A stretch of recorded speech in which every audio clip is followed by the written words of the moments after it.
वसुदेवसुतं सुतं देवं देवं कंसचाणूरमर्दनम् देवकी परमानन्दं कृष्णं वन्दे जगद्गुरुं।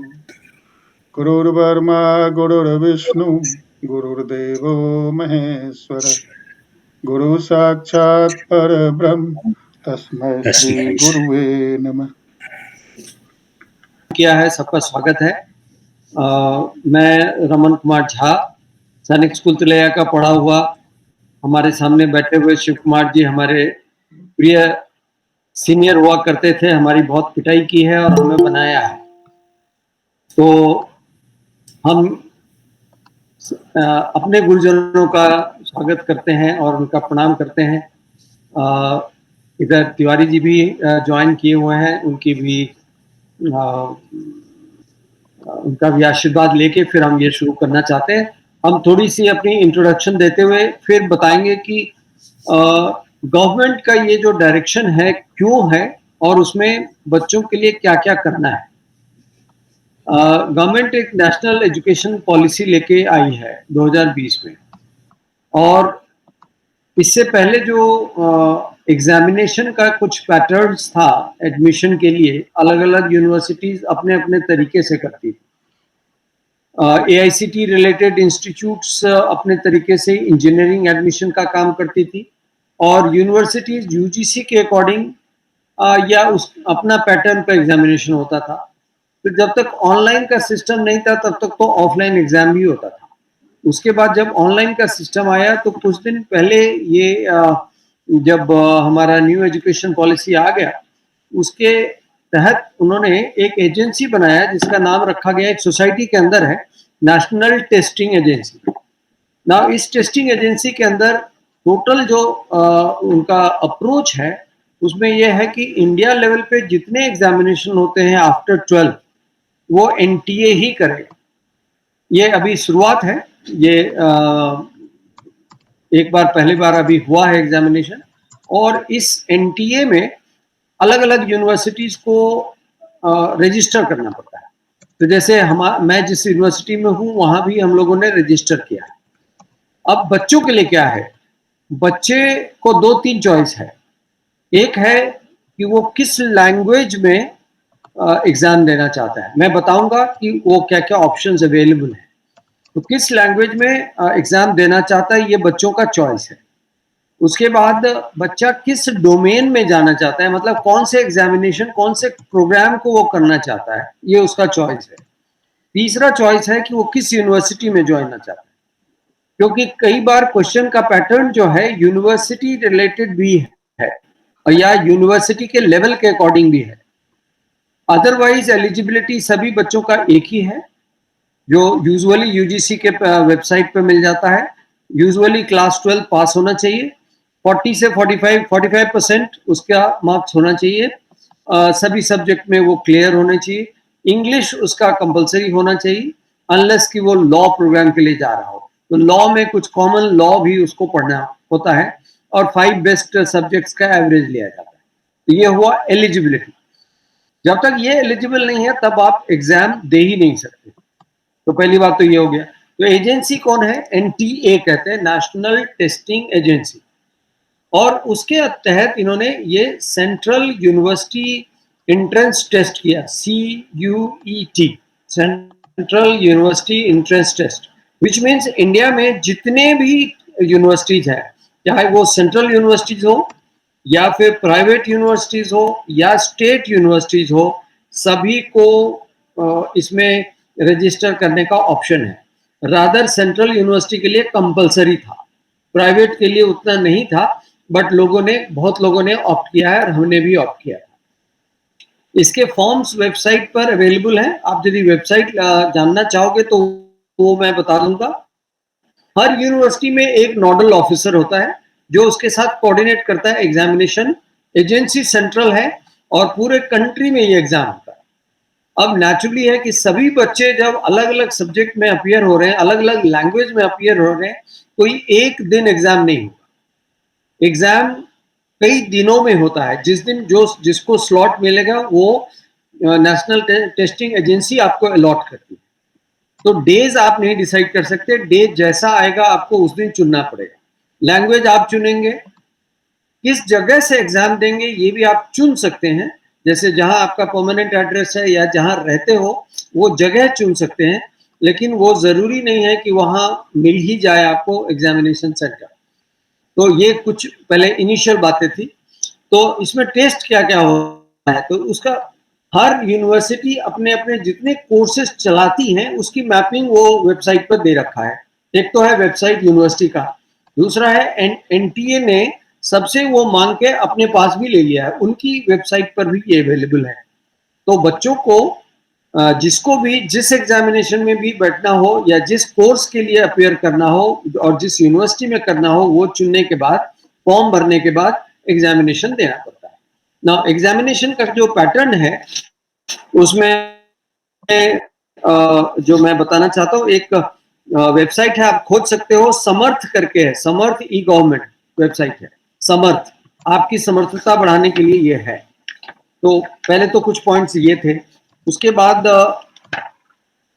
मैं आपको ये बताना चाहूंगा कि जो लैंग्वेज का ऑप्शंस है, 13 लैंग्वेज में एग्जामिनेशन होता है, जिसमें इंग्लिश है, हिंदी है, असमीज है, बंगाली है, गुजराती है, कन्नड़ है, मलयालम है, मराठी है, उड़िया है, पंजाबी है, तमिल है, तेलुगु है और उर्दू है। अब इसमें से 3 जो है, इंग्लिश, हिंदी और उर्दू, ये 3 लैंग्वेज में जो एग्जाम देंगे वो कहीं से भी अपीयर कर सकते हैं, हर जगह इस लैंग्वेज में एग्जामिनेशन होगा। लेकिन अदरवाइज जैसे मान लो बंगाली है तो उसके लिए कुछ एरिया ही में बंगाली होता है, आसाम में असमीज होगा, उड़ीसा और रिलेटेड एरियाज में उड़िया होगा, तेलुगु होगा आंध्र प्रदेश और तेलंगाना में। इस तरह से लैंग्वेज अपीयरेंस का ऑप्शन तो है, लेकिन रीजन भी डिवाइडेड नेचुरली, क्योंकि वहां पर वो भाषा बोली जाती है। तो ये है सेक्शन 1A जिसमें आपको ऑप्शन मिलता है। दूसरा ऑप्शन और भी है सेक्शन 1B, जिसमें कि 20 लैंग्वेज है और वो भी ऑप्शन में आप एग्जाम दे सकते हो, जिसमें अरेबिक है, बोडो है, चाइनीज है, डोगरी है, फ्रेंच है, जर्मन है, इटालियन है, जापानीज है, कश्मीरी है, कोंकणी है, मैथिली भी है, मणिपुरी है, नेपाली है, पर्शियन है, रशियन है, बहुत सारे लैंग्वेज है, 20 लैंग्वेज इसमें, तिब्बतन भी है और संस्कृत भी। तो ये सारे इंडिया को इंटीग्रेट करने का एक बहुत बड़ा प्रयास है, जिसमें कि कोई भी बच्चा किसी लैंग्वेज में एग्जामिनेशन दे सकता है, किसी भी यूनिवर्सिटी में अपीयर कर सकता है, किसी कोर्स के लिए एग्जाम दे सकता है, किसी भी जगह से भी दे सकता है वगैरह। दूसरा है डोमेन। अब किस डोमेन में आप एग्जाम देना चाहते हो, उसमें 27 डोमेन रखा गया है, जिसमें मैं पढ़ देता हूँ, थोड़ा फास्ट पढ़ूंगा। अकाउंटेंसी है या बुक कीपिंग कहते हैं इसको, एग्रीकल्चर है, एंथ्रोपोलॉजी है, बायोलॉजी है, बायोलॉजिकल स्टडीज है, बायोटेक्नोलॉजी है या बायोकेमिस्ट्री है, फिर बिजनेस स्टडीज है जिसमें MBA BBA करना है, केमिस्ट्री है, इन्वायरमेंटल स्टडीज है, कंप्यूटर साइंस है, इंफॉर्मेटिक्स है, प्रैक्टिसेस है, इकोनॉमिक्स है, बिजनेस इकोनॉमिक्स है, फिर इंजीनियरिंग, ग्राफिक्स है, एंटरप्रेन्योरशिप है, फाइन आर्ट्स है, विजुअल आर्ट्स है, स्कल्पचर है, पेंटिंग है, कॉमर्शियल आर्ट्स है, सभी सब्जेक्ट्स कवर्ड है इसमें। ज्योग्राफी है, जियोलॉजी है, हिस्ट्री है, होम साइंस है, नॉलेज ट्रेडिशन प्रैक्टिसेस है, लीगल स्टडीज है जिसमें लॉ प्रोग्राम्स होंगे, मास मीडिया एंड कम्युनिकेशन है, मैथमेटिक्स है, परफॉर्मिंग आर्ट्स है, फिजिकल एजुकेशन है या फिजिक्स है, पॉलिटिकल साइंस है, साइकोलॉजी है, संस्कृत है, सोशियोलॉजी है, टीचिंग एप्टीट्यूड है। ये सेक्शन 2 में है। सेक्शन 1 में 2 पार्ट है लैंग्वेज का, जिसमें आपको चॉइस करना होता है। सेक्शन 2 में इतने सब्जेक्ट्स या डोमेन का चॉइस आपको करना है। सेक्शन 3 है जो vocational open eligibility cross system है, जो क्रॉस स्ट्रीम होता है, या फिर इसको कहते हैं हम जनरल टेस्ट, जिसमें जनरल नॉलेज टेस्ट होगा, आपका एप्टीट्यूड टेस्ट होता है, उस सब्जेक्ट के लायक आप हैं या नहीं। ये जनरल टेस्ट है सभी बच्चों के लिए। तो सभी बच्चों के लिए 3 सेक्शन में टेस्ट होगा, एक है लैंग्वेज का, दूसरा है डोमेन का और तीसरा है ये जनरल टेस्ट। और ये एक ही दिन में होता है और 3 अलग अलग सेशंस में होता है, मतलब उसके समय अलग अलग होगा, एक ही दिन होगा। तो एक बच्चे को एक दिन में 3 टेस्ट देना पड़ता है इस 3 सेक्शन के अंदर। आई होप यहाँ तक क्लियर है। यदि कोई सवाल है तो आगे पूछ सकते हैं, ठीक है रमन। यदि नहीं है तो मैं आगे बढ़ूं। हाँ हाँ रमन। ठीक है सर। हाँ हाँ रमन जी, मेरा एक सवाल है थोड़ा तो क्लेरिफिकेशन के लिए, बच्चों के लिए जो आगे देखेंगे, अभी यस सुन रहे हैं, तनवीर हैं, खुशबू हैं। जो डोमेन है उसका मतलब है कि आप क्या पढ़ना चाहते हैं, राइट? करेक्ट। अच्छा, तो आप क्या पढ़ना चाहते हैं? तो खुशबू, इस फील्ड में तनवीर, आप पढ़ना तुम चाहते हो, उसके अंदर जी बहुत सारे प्रोग्राम्स हैं, वो दिया हुआ है वेबसाइट पे। यदि जी आपको मान लीजिए बीबीए करना है, एमबीए करना है, या any business administration related course करना है, तो आपको बिजनेस वाले डोमेन में जाना होगा। लीगल स्टडीज करना है, लीगल वाले कोर्स में जाना पड़ेगा, और आपको वो यूनिवर्सिटी चुनना पड़ेगा जहां पर ये कोर्स चल रहा है। जी। और तो नेचुरल एक ही लैंग्वेज डोमेन ले आपका, सकते हैं या कई डोमेन ले सकते हैं? नहीं नहीं, इसमें आप 10 डोमेन ले सकते ओके ओके, हाँ ओके हैं। ओके ये ओके। बहुत अच्छी चीज है। हाँ, ये बहुत अच्छी चीज है, तो वही मैं जानना चाहता था। जी, तो आप किसी भी डोमेन में 10 डोमेन तक आप चूज कर सकते हैं। यूज कर सकते हैं। जी अदरवाइज 26-27 डोमेन है इसके अंदर दिया हुआ। तो जी ये जी तो हो गई बेसिक बातें। जी उसके बाद जो इनके इनके पॉइंट ऑफ व्यू से है, तो पहले हमें समझना चाहिए कि नेशनल टेस्टिंग एजेंसी एक सेंट्रल एजेंसी है। इसमें टोटली सिक्योर्ड एग्जामिनेशन का सिस्टम है, और टोटल एग्जामिनेशन ऑनलाइन है, कंप्यूटर बेस्ड है, कोई इसमें निगेटिव मार्किंग नहीं। क्लियर है? तो इसका विजन है, इस नेशनल टेस्टिंग एजेंसी जो एक सोसाइटी के फॉर्म में फॉर्म हुआ है, उसका विजन है कि हर बच्चा बेस्ट इंस्टीट्यूट में ज्वाइन कर सके, और देश को लोगों की क्षमता का यूटिलाइजेशन हो जाए। मतलब बच्चों में वो क्षमता है और उसको अपॉर्चुनिटी नहीं मिलता है, तो आप जिस भी यूनिवर्सिटी में अप्लाई करना चाहो कर सकते हो। आपका लिस्ट में नाम होगा, वहां जब लिस्ट में, मेरिट लिस्ट में नाम आएगा, मेरिट लिस्ट यूनिवर्सिटी बनाएगी, एनटीए नहीं बनाएगी। एनटीए केवल टेस्ट करेगा और रिजल्ट देगा। उसके बाद आपका मेरिट लिस्ट किस यूनिवर्सिटी में टॉप में है या बॉटम में है, ये इंडिविजुअल स्टूडेंट को यूनिवर्सिटी के वेबसाइट में मिलेगा, और किस किस यूनिवर्सिटी में आपका नाम आया है ये इंफॉर्मेशन आपको मिलेगा। Hope I am clear again here. तो इसका विजन ये है, सेंट्रली है, सिक्योरिटी एस्पेक्ट क्लियर है, डोमेन किस में जाना है वो क्लियर है, कौन सा डोमेन किस यूनिवर्सिटी में चल रहा है ये नॉलेज आपको वेबसाइट पे जाके लेना पड़ेगा। जिस एरिया में आप पढ़ना चाहते हैं वहां के नॉलेज लेके फिर आपको भरेंगे, उसमें वो एग्जाम, वो सब्जेक्ट चल रहा है या नहीं चल रहा है उसके अपीयर करेंगे, एंड देन लैंग्वेज अपना चॉइस है वगैरह वगैरह। इसका मिशन ये भी है कि ये रिलायबल हो, इफिशिएंट हो, ट्रांसपेरेंट हो, क्योंकि एग्जामिनेशन फॉर होल कंट्री हो रहा है, ट्रांसपेरेंटली हो रहा है, फेयर हो, और इंटरनेशनल लेवल असेसमेंट है। असेसमेंट जो है बहुत ही इंपॉर्टेंट है, क्योंकि कई बार इसमें बायसनेस आता था कि कोई यूनिवर्सिटी अपने बच्चों को किसी लेवल पे लेता है, बिना टेस्ट का ले लिया, कोई 40% पे ले रहा है, कोई 45% पे ले रहा है, कोई 75% कट ऑफ कर रहा है। 75 वाले के ऊपर वाले जाने का मतलब है कि 40 वाले उस यूनिवर्सिटी में नहीं जा सकते, लेकिन इसके थ्रू आप उस यूनिवर्सिटी में भी जा सकते हैं जिसने पहले 75 कट ऑफ कर रखा था। तो that is a good thing here. उसके बाद कोर वैल्यू जो है, क्वालिटी एश्योर्ड होगा आपका। आप जहां जाएंगे वहां पर उस चीज की क्वालिटी का इंफॉर्मेशन उसके वेबसाइट पे है, आप क्लेम कर सकते हैं कि यहाँ पर ये नहीं है। यदि प्रॉब्लम है तो इशू रेज किया जा सकता है। इफिशिएंसी उसकी अच्छी होगी, इफेक्टिवनेस होगा, और सभी को ये अपॉर्चुनिटी मिल रहा है। इक्विटी एस्पेक्ट को कवर्ड किया गया है। ये बेसिक कुछ बातें थी। कुछ और पॉइंट है जिसको बेटर है कि मैं बता दूं पहले।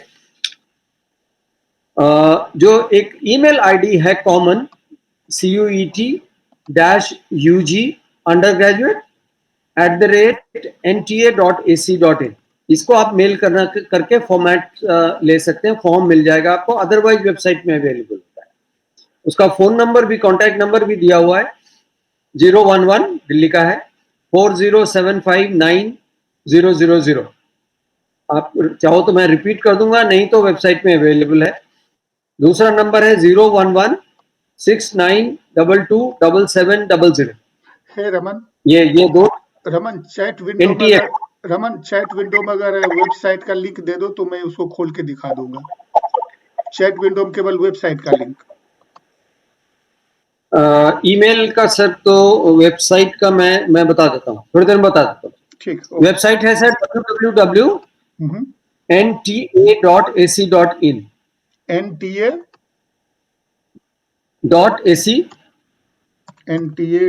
.ac.in ACE AC is for academics. AC, just AC, academics. Okay, .in nta.ac.in हाँ आ गया, मैं दिखा दूंगा स्क्रीन बाद में जब तुम्हारा होगा खत्म तो। राइट। ओके, और ये ईमेल वगैरह वहीं पर मिल जाएगा, करेक्ट। ठीक है सर। इसमें कुछ फैसिलिटीज भी दिए गए हैं, जो मान लीजिए रिजर्व कैटेगरी के स्टूडेंट हैं या फिजिकली डिसेबल्ड स्टूडेंट हैं, उन सब के लिए जो यूनिवर्सिटी रूल है या यूजीसी का जो रूल है उसके अकॉर्डिंग ही उसके तहत ही ये फैसिलिटी पास ऑन होता है। तो कहने का मतलब है ये गवर्नमेंट ऑफ इंडिया का प्रोजेक्ट है, उसके अंदर मिनिस्ट्री ऑफ एजुकेशन है, उसके अंदर हमने एक सोसाइटी बनाई है सेंट्रल गवर्नमेंट ने, जिसको हम नेशनल टेस्टिंग एजेंसी कहते हैं। तो इसमें कोई डाउट वाली बात नहीं है कि ये फ्रॉड हो सकता है या नहीं है, इसमें कोई इश्यूज इस टाइप का नहीं है। अब एग्जामिनेशन यूजी का अलग होगा और पीजी का अलग होता है। तो यूजी जो एंट्रेंस टेस्ट है इसको सीयूटी यूजी लिखा जाता है अंडर ब्रैकेट, अदरवाइज पीजी लिखा जाता है। यदि कुछ चीजें फिर रिपीट होंगी क्योंकि ये फॉर्मेट में सिमिलर चीज लिखा हुआ है, मैंने समरी कह दिया है ऑलरेडी, बट फिर भी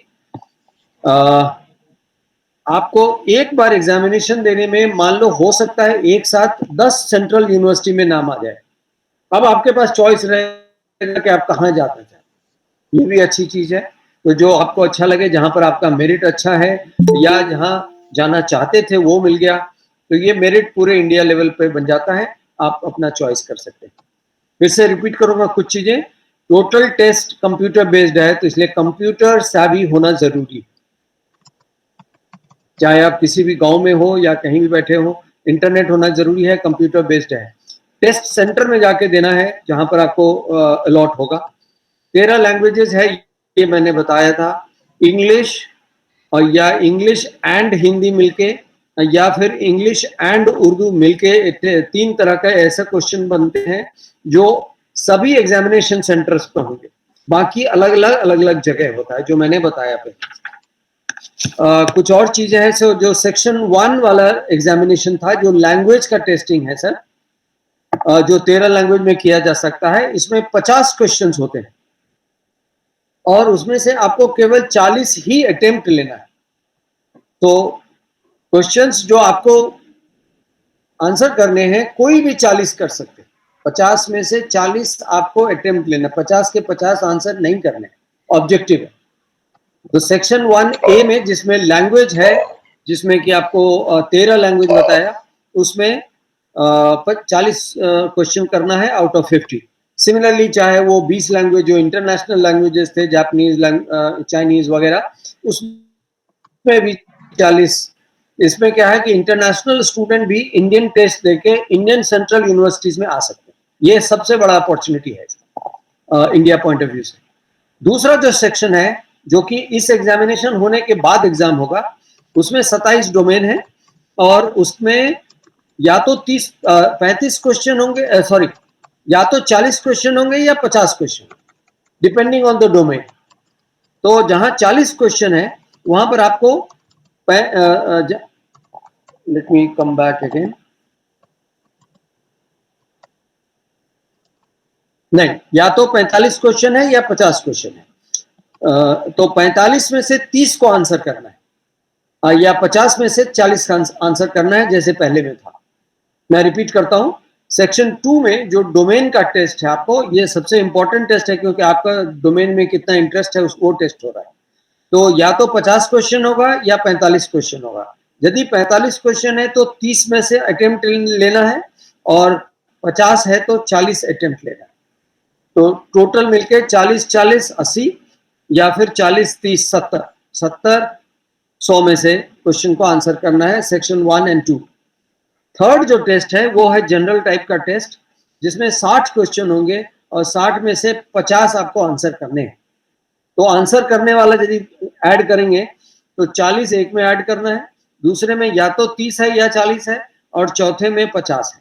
तो 40, 50, 130 क्वेश्चन आंसर आपको करने हैं, या फिर 120 क्वेश्चन आंसर करने out of a total of 160 या फिर 155। आई होप ये क्लियर है। इसका मतलब ये नहीं है कि जितना क्वेश्चन देखा तुरंत शुरू हो गया और अटेम्प्ट लेना, जो नहीं, जो डिफिकल्ट लग रहा है आप दूसरे में जा सकते हैं। तो ये बहुत अच्छा ऑप्शन है। मल्टीपल चॉइस क्वेश्चन रहेगा, A B C D answer है, और उसमें से कोई एक चुनना होगा आपको। जैसा इंस्ट्रक्शन है वो इंपॉर्टेंट होगा। इंस्ट्रक्शन पढ़ना बहुत जरूरी है, इसलिए बिना इंस्ट्रक्शन पढ़े या टिक करने लग गए या सर्कल करने लग गए, जैसा इंस्ट्रक्शन है वैसा करना है, तो फिर कोई गलती होने का चांस नहीं है। सो 3 शिफ्ट होगा एक ही दिन में, और तीनों शिफ्ट में ये 3 सेक्शन के एग्जामिनेशन होंगे। ये बेसिक था सर। एलिजिबिलिटी में मैं, आप कहिएगा तो मैं बता दूं फिर से एक थोड़ा सा। एलिजिबिलिटी में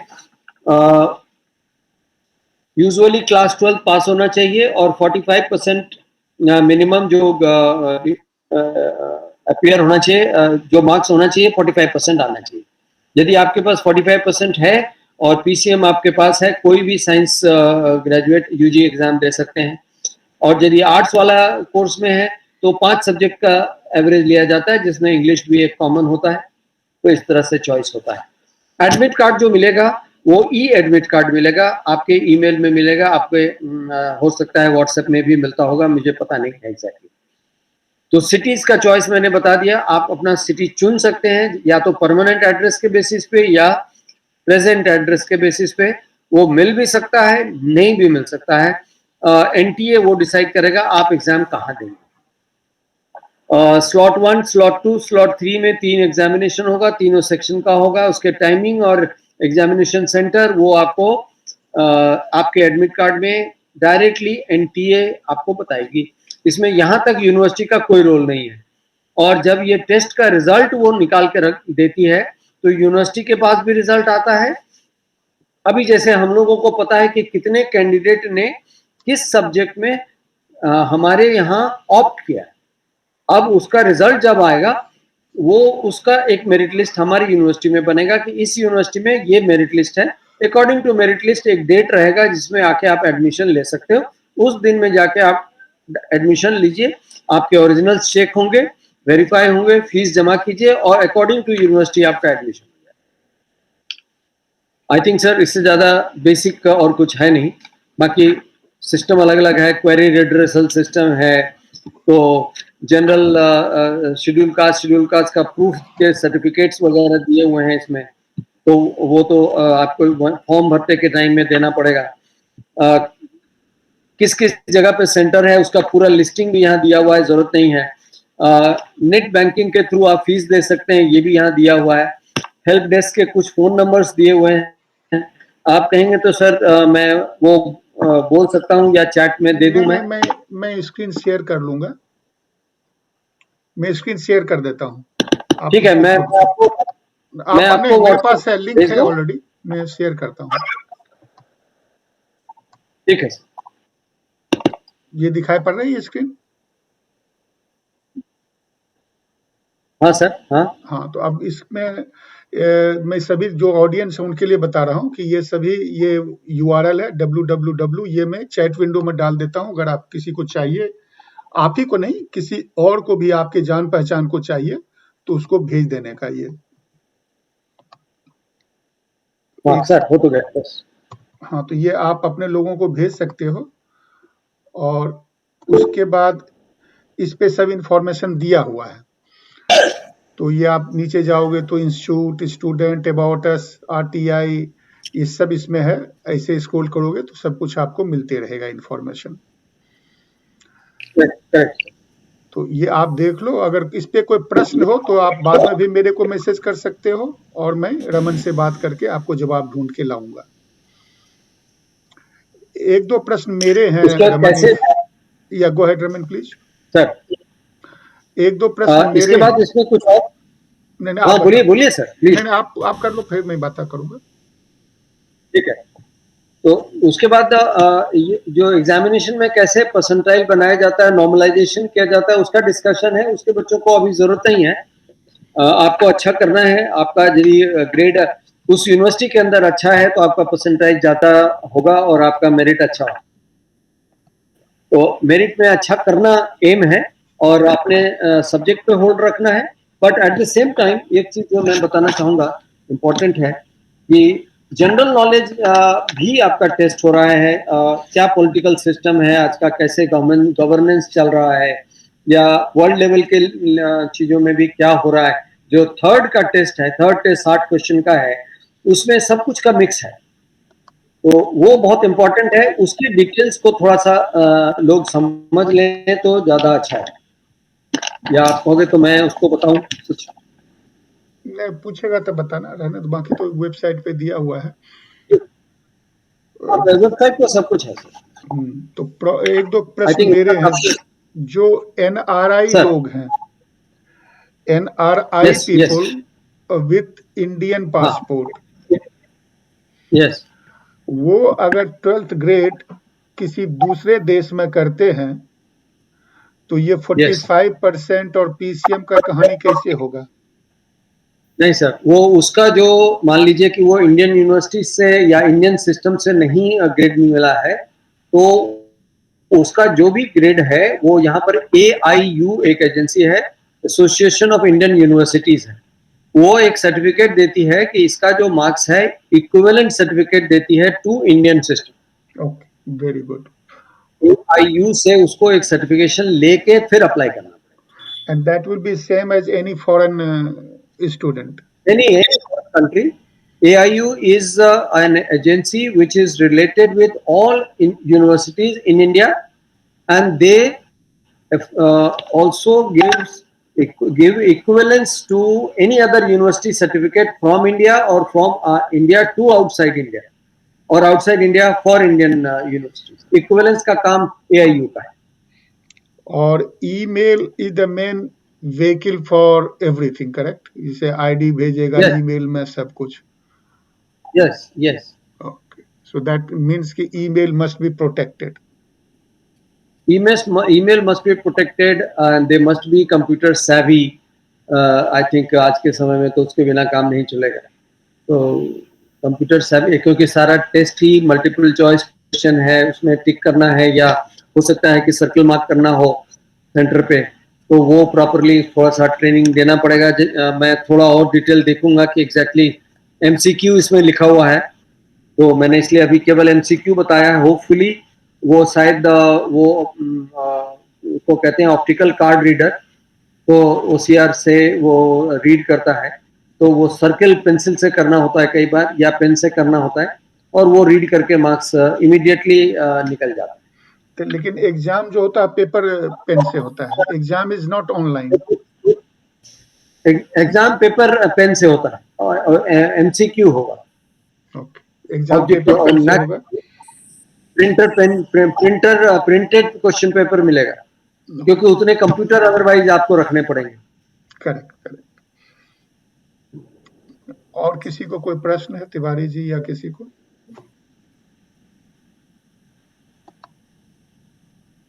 मैं केवल ये कहना चाहता था कि जो स्टूडेंट्स हैं यहाँ, उनमें कई हैं जो BA में हैं या कर चुके हैं, तो उनको शायद इसकी जरूरत नहीं हो, लेकिन ये बात शिव कुमार जी ने भी बताई कि मैं जोर देना चाहता हूँ कि ये आप अपने भाई बहनों को बताएंगे जो अभी स्कूल में हैं, क्योंकि उनके लिए ये तैयारी जरूरी है। और मैं रमन जी से ये पूछना चाहता था कि इसके लिए तो काफी तैयारी करनी पड़ती होगी, मतलब पता नहीं 3-4 महीने पहले से बच्चों को इसके लिए लगना पड़ता होगा, तो वो जरा उसके बारे में बताएं कि आपका अनुभव क्या है कि कितने दिन पहले बच्चों को ये सोचने लगना चाहिए और करना चाहिए, और पहली चीज। दूसरी चीज, कैसे तैयारी करनी चाहिए। और तीसरी चीज जो मेरे दिमाग में है वो है कि अभी देहातों में कंप्यूटर की सुविधा उतनी नहीं है, तो बच्चे अपने स्कूलों में भी कंप्यूटर savvy नहीं हो पाए हैं, तो सरकार किस तरीके से उसको हैंडल कर रही है, ये शायद इस सत्र के लिए ना हो, लेकिन उसकी चिंता मुझे है। तो आप जो भी कहना चाहें, मैंने अपने सारे सवाल आपके सामने रख दिए। नहीं, एक बात तो ये है कि बच्चों में क्या करना है ये क्लैरिटी नहीं रहता है, इसमें तो पक्का है। तो वो किस तरह से कौन सा डोमेन चुनेगा, इसी में सबसे बड़ा कन्फ्यूजन है। तो उसमें उनको अपने शिक्षकों का ही सहयोग लेना पड़ेगा। ऑनलाइन यदि गूगल कर सकते हैं तो कितना करियर ऑप्शंस है, मैंने काफ़ी रिसर्च करियर पर किया है सर। कभी मैं करियर पर आपको टॉक दूंगा, किसी और दिन सर बुलाएंगे जी। तो मैं बच्चों को बताना चाहूंगा कि लाइफ में एक्चुअली करियर ऑप्शंस क्या क्या हैं। जी। कितने हैं, करीब 12,000 प्लस ऑप्शंस हैं। तो घबराने की जरूरत नहीं होती। आप जिस फील्ड में जिसमें इंटरेस्ट है, जिसमें स्किल है, जिसमें आपका दिल लगता है, उसमें जा सकते हैं। और जिस यूनिवर्सिटी में वो हो रहा है वहां जा सकते हैं। एक सेंट्रल टेस्ट होने का मतलब यही है कि आपका इंटरेस्ट भी हो, आपका उसमें मेरिट भी हो। तो देखिए, आपके लैंग्वेज का वो बैरियर खत्म कर दिया है। उसके बाद डोमेन का जो एरिया है, मान लीजिए मैनेजमेंट साइड में आपको जाना है, तो थोड़ा बहुत मैनेजमेंट का आइडिया पहले से भी होना चाहिए। तो नेचुरल है सर, मैं कहूँगा टाइम लिमिट तो 3-4 महीने पहले थोड़ा सा तैयारी करना पड़ेगा। अब तो कुछ बुकलेट भी आ गए होंगे एग्जाम के इस रिलेटेड मार्केट में, कहीं ना कहीं वो गाइडलाइन मिल जाएगा, या वेबसाइट पे मिलेगा, या टीचर्स उसको गाइड करेंगे।